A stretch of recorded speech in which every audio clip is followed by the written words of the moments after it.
Hello and welcome back to Friday Minis. RAM.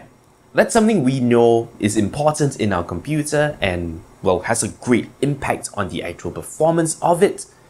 And nowadays, when it comes to choosing RAM, there are so many things.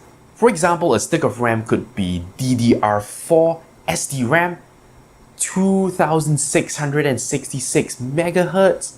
Yeah, that's a lot of information right there about one single product. But not to worry, right? Most of these terms actually do have meanings, even though it sounds weird. In fact, what I'm going to do is we're just going to take these terms from the top and explain each one of these. Firstly, what is RAM? Now, I like this analogy, right? Tell me if you agree. I like to imagine RAM as the amount of desktop space a worker has. As you are doing things, you will temporarily store things all over your desk, right? You may have papers here, you may have writing stuff here. And of course, the larger your desktop, the easier it is to work on a bunch of things at once. If you have a small desktop, you'll feel like, you couldn't do a lot. You will have to put things away, and that takes time. RAM is temporary working area in which your computer uses as it's processing stuff for you. And as you can imagine, the more RAM you have, the more working area it has. So the less, putting away stuff happens, and that makes things faster. But the amount of RAM is often not the only thing. There are a lot of other things that affect how it works. So now, let's go into the other stuff. Firstly, there is a concept of a clock. And since this term is actually used in several different places, it would be good to understand what it means. Essentially, a clock is a steady pulse. It's something that happens periodically, and what different components can do is they can synchronize themselves to that clock. Clocks tell your devices to move one step forwards. Every time a clock pulse comes along, something happens. For RAM, it's usually things like reads or writes. So on every clock pulse, a unit of data is either read or written to your RAM.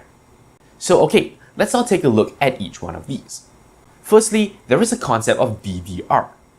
Not, the dancing game. DDR stands for dual data rate. Essentially, what happens is when a clock pulse happens, right, it has a rising edge and a falling edge. What this means, of course, is that because it's a pulse, right, it needs to go from nothing to pulse and then back to nothing. Because a pulse is an electrical signal, this usually goes from a no voltage or low voltage to a higher voltage. Therefore, there is a rising part where it goes up and a falling part where it goes down. Most devices that use a clock only listen for one of these edges. They'll only be spurred into action when a clock rises or falls. RAM that is dual data rates uses both of these clock pulses, and this essentially doubles the amount of work that your RAM actually does. Instead of doing one step per clock pulse, it now does two, which is of course more efficient. Now, DDR itself has different versions, right? And different versions have different specifications, they have different speeds, they have different physical form factors. As a general rule of thumb, these different, DDR numbers don't work with each other, they're not backwards compatible. But yeah, again, as a general rule of thumb, the newer ones are better. Next is the term SDRAM. S stands for synchronous, and what that means is your RAM is synchronized to a clock. D stands for dynamic, and what that means is your RAM needs to be repeatedly refreshed, so that it actually doesn't lose the data. Now, both of these have, sort of counterparts in other areas. For example, you can have asynchronous static RAM. These tend to be more expensive but more efficient, and therefore they're used in much smaller quantities in places like your CPU, as CPU cache. We've already talked about CPU cache in the past as well as how it works, so yeah, I'll just pop a card on screen so you can look at that video if you want it. But the key point here is that your RAM is generally synchronous dynamic RAM. It is not as efficient compared to, say, static RAM, but it is cheaper, and therefore you have it in larger quantities. Finally, we move on to the clock speed, and that is how fast the RAM actually works. A number like 2666 MHz.